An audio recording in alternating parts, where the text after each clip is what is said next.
Senhoras, senhores, espíritas ou não, evangélicos, internautas, são todos muito bem-vindos. Recebam os nossos votos de muita paz. Estamos aqui mais uma vez apenas para agradecer. Agradecer primeiramente a Deus, nosso Pai Criador. Agradecermos a presença amiga do Divino Mestre Jesus e agradecermos aos amigos espirituais por todo o desenvolvimento, por todo o encaminhamento, por toda a proteção que estamos recebendo durante o dia e até durante a noite. E, especificamente para este trabalho, eles purificam o ambiente, preparam para que nada venha prejudicar o nosso trabalho. E quero agradecer especialmente a você pela sua atenção, pela sua visualização e seus comentários. Pois através dos seus comentários é que nós modificamos, melhoramos esse nosso pequeno trabalho. Estamos lendo o Livro dos Médiuns, de Allan Kardec. Estamos na questão de número 46. Sistemas pessimistas. Diabólico ou demoníaco? Pois bem, peço a todos um pouco mais de paciência, pois os textos são longos e podemos incorrer em alguma falha. O sistema pessimista, diabólico ou demoníaco, entramos aqui em outra ordem de ideias. Constatada a intervenção de uma inteligência estranha, trata-se de saber de que natureza era essa inteligência. O meio mais fácil era, sem dúvida, lhe perguntar, mas algumas pessoas não viam nisso uma garantia suficiente e só quiseram ver em todas as manifestações uma obra diabólica. Segundo elas, somente o diabo ou os demônios podem comunicar-se, embora esse sistema tenha hoje pouca aceitação. Gozou por certo tempo de algum crédito em virtude da condição especial daqueles que procuravam fazê-los prevalecer. Assinalaremos, porém, que os partidários do sistema demoníaco não devem ser considerados entre os adversários do espiritismo. Antes, pelo contrário, os seres que se comunicam, quer sejam demônios ou os anjos, são sempre seres incorpóreos. Ora, admitir a manifestação dos demônios é sempre admitir a possibilidade de comunicação com o mundo invisível, ou pelo menos com uma parte desse mundo. A crença na comunicação exclusiva dos demônios, por mais irracional que seja, não parecia impossível quando se consideravam os espíritos como seres criados fora da humanidade. Mas desde que sabemos que os espíritos são apenas as almas dos que já viveram, ela perdeu todo o seu prestígio. E podemos dizer toda a verossimilhança. Porque a consequência seria que todas essas almas eram demônios. Fossem elas de um pai, de um filho ou de um amigo, e de nós mesmos ao morrer. Nos tornaríamos demônios. Doutrina pouco lisonjeira e pouco consoladora para muita gente. Seria muito difícil convencer uma mãe de que uma criança querida que ela perdeu e que após a morte lhe vem dar provas de sua afeição e de sua identidade, seja um suposto Satanás. É verdade que entre os espíritos existem os que são muito maus e não valem mais do que os chamados demônios. E isso por uma razão muito simples, é que não existam homens muito maus e que a morte não os melhora imediatamente. A questão é saber se só eles podem comunicar-se. Aos que pensam assim, propomos as seguintes questões. Número 1. Há demônios bons e maus? Há espíritos bons ou maus? 2. Deus é mais poderoso que os maus espíritos ou do que os demônios, se quiserdes? 3. Afirmar que só os maus se comunicam é dizer que os bons não podem fazê-lo. Se assim é, de duas umas. Isso acontece pela vontade ou contra a vontade de Deus? Se é contra a sua vontade, os maus espíritos são mais poderosos que ele. Se é pela sua vontade, por que razão, na sua bondade, não permitiria a comunicação dos bons para contrabalançar a influência dos outros? 4.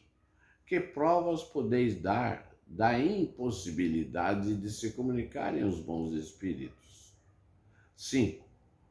Quando vos opomos à sabedoria de certas comunicações, respondeis que o demônio usa todas as máscaras para melhor seduzir. Sabemos realmente que há espíritos hipócritas que dão à sua linguagem um verniz de sabedoria. Mas admitis que a ignorância possa representar o verdadeiro saber, a uma natureza má substituir a virtude, sem deixar transparecer a fraude?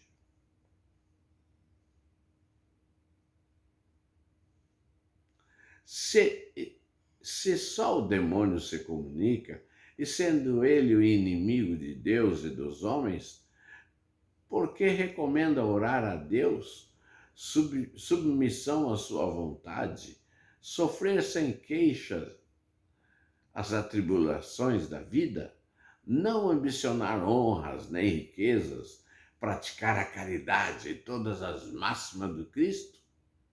Em uma palavra, fazer tudo o que é necessário para destruir o seu império? Se é o demônio quem dá esses conselhos, temos de convir que, por mais ardiloso seja, se mostra bastante inábil ao fornecer armas contra ele mesmo.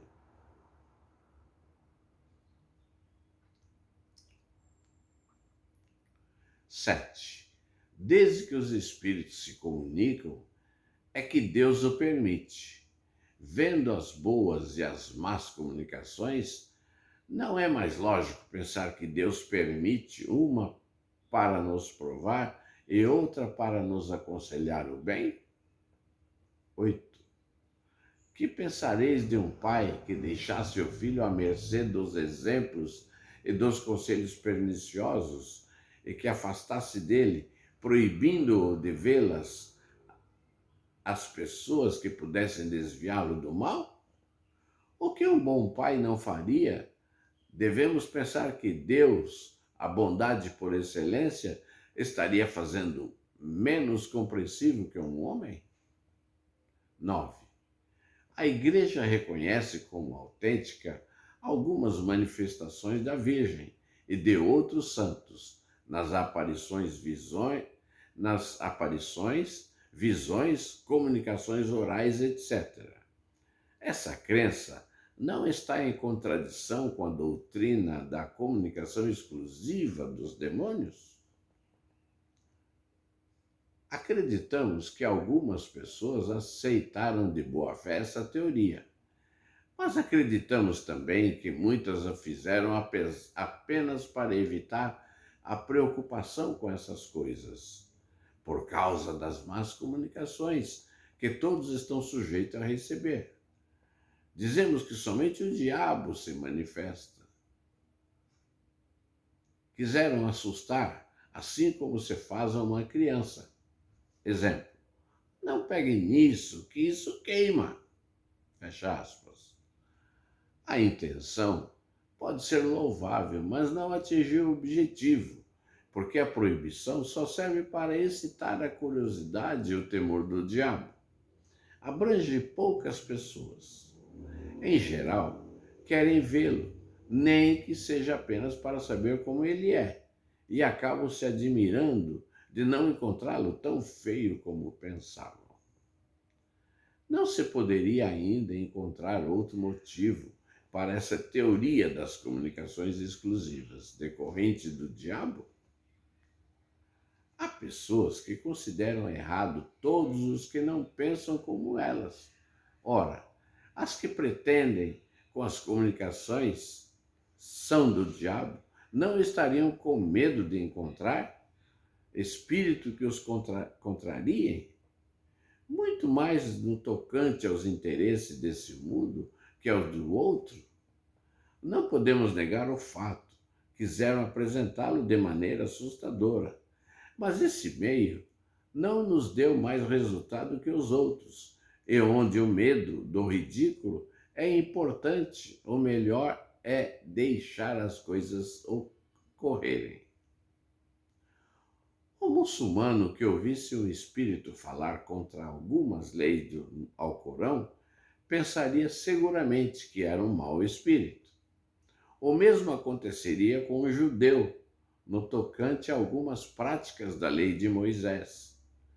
Quanto aos católicos, ouvimos um deles afirmar que o espírito comunicante era o diabo, porque se atrevia a pensar diferente dele sobre o poder temporal, embora só pregasse a caridade, a tolerância, o amor ao próximo, o desinteresse pelas coisas mundanas, de acordo com a máxima pregada por Cristo. Os espíritos são a alma dos homens, e como os homens não são perfeitos, há também espíritos imperfeitos, cujo caráter se revela nas comunicações. É incontestável que há espíritos maus, astuciosos, profundamente hipócritas, contra os quais devemos nos prevenir. Mas, por encontrar os perversos entre os homens, devemos fugir da vida social? Deus nos deu a razão e o discernimento para apreciarmos os espíritos e os homens.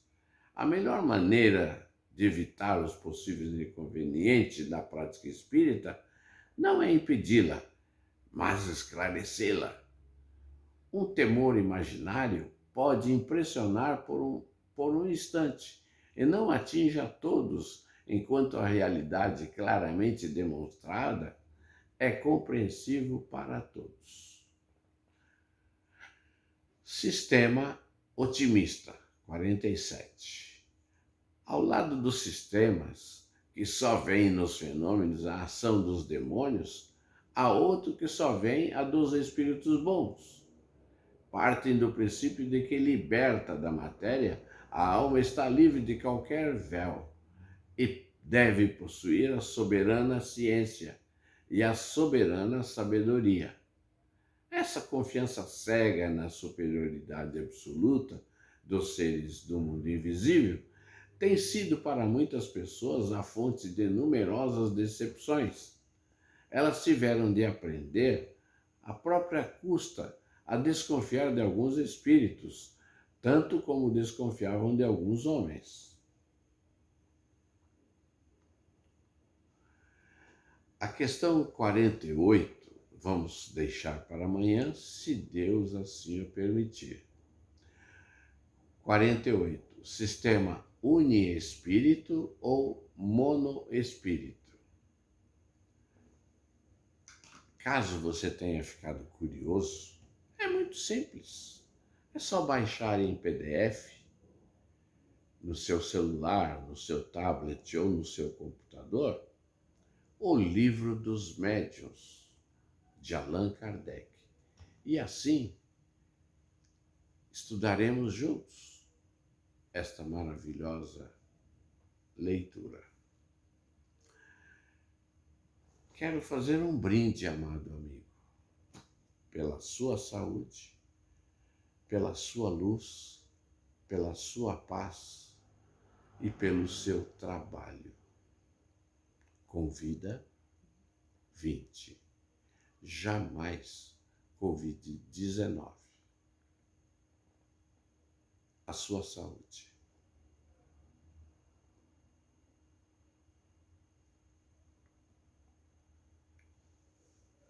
Fique com Deus. Escolha sempre a companhia do Pai Criador. Hoje é quinta-feira. É vida que segue.